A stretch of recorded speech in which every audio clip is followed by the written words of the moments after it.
அனைவருக்கும் வணக்கம். பாருங்கள், இது நம்ம தோட்டத்தோட முந்திரி மரம். பாருங்கள், இது காய் நல்லா நிறையா பூத்துருக்கு. இப்போ வந்து அதில் காயும் விழுந்திருக்கு. இப்போ போன 2 ஆண்டுகளாக காய் விழுது. இங்கே பாருங்கள் எவ்வளோ அழகாக இருக்குன்னு. நல்லா பழுத்துருக்கு பாருங்கள். இப்போ பறிக்கலாம். அதில் முந்திரி கொட்டை, இதான் முந்திரி கொட்டைன்னு சொல்லுவாங்க பார்த்தீங்களா, முந்திரி கொட்டை. இந்த முந்திரி கொட்டை தான் முந்திக்கிட்டு வர்றோம். பாருங்கள், அது ஒரு பிஞ்சு. இது விழுந்துருச்சா பாருங்கள். இதையும் பறிப்பேன். அதுவே விழுந்துருச்சுங்க. ரொம்ப லேசாக தான்.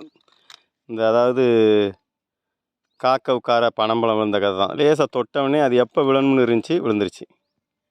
இப்போ பாருங்கள், இன்னொரு காய் தொங்கிக்கிட்டு இருக்கு. அதேமாரி நிறையா இப்போ காய் பிஞ்சுகள்லாம் இருக்குது. இதை நம்ம கொட்டை எடுப்போம், பழுக்க வச்சு இந்த பழத்தை சாப்பிடுவோம். இப்போ ஒரு நாள் வச்சுருந்து நாளைக்கு கூட அந்த பழத்தை சாப்பிடலாம், நல்லாயிருக்கும். இது ஒரு முந்திரி கொட்டை எவ்வளோ பெருசாக இருக்குது. அதுக்கப்புறம் தான் பழமே அது காயாக இருக்கு பாருங்கள். அடுத்து பாருங்கள், அது ஒன்று, இன்னொன்று. முந்திரி கொட்டைன்னு சொல்கிறது காரணம் கொட்டை வந்துருக்கு பாருங்கள். அதுக்கடுத்து தான் காய், அதுக்கடுத்து அது காய் வந்து பழமாகும். எவ்வளவு பொருளோடு நம்ம வந்து தமிழில் வந்து சொல்லியிருக்காங்கன்னு பாருங்களேன். முந்திரி கொட்டை மாதிரி முந்தாதுன்னு. அது வந்து முந்திரி கொட்டை முந்தினா தான் அது முந்திரி கொட்டை. முந்திரி கொட்டை முந்தி தான் அது வந்து அதுக்கு நமக்கு நல்ல பருப்புகளை கொடுக்குது. அங்கேயும் இருக்குது, நிறைய இருக்குது.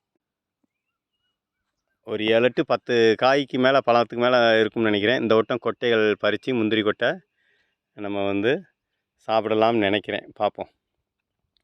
இதுலேயுமே கொஞ்சம் 2-3 கொட்டை வந்து சேகரித்து வச்சுருக்கிறேன். அதேமாரி இந்த முந்திரி பூ இருக்குது பார்த்தீங்களா, அது அவ்வளோ மணமாக இருக்குங்க. எவ்வளோ வித்தியாசமாக இருக்குது. நிறையா பூத்து இருக்குது. இதுலேயுமே நிறையா முந்திரி கொட்டை காய்க்கும்னு நம்பிக்கை இருக்குது. பார்ப்போம் எவ்வளோ காய்ச்சிருக்குன்னு இந்த வட்டம். மிக்க நன்றி, வணக்கம். அதேபோல் இந்த மரத்தில் இலைகள் அவ்வளவா இல்லை. ஆனால் பாருங்களேன், சின்ன சின்ன காய்கள் இருக்குது. 2 இங்கே பாருங்கள் எவ்வளோ அழகாக சின்னதாக குட்டியோண்டு அந்த முந்திரி கொட்டை வருது. அதுக்கடுத்து பூ, அதுக்கடுத்து பழம். இந்த மரத்துலையும் இருக்கான்னு பார்ப்போம்.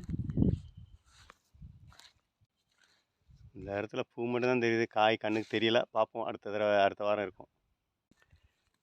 இந்த மரத்தையும் இல்லை.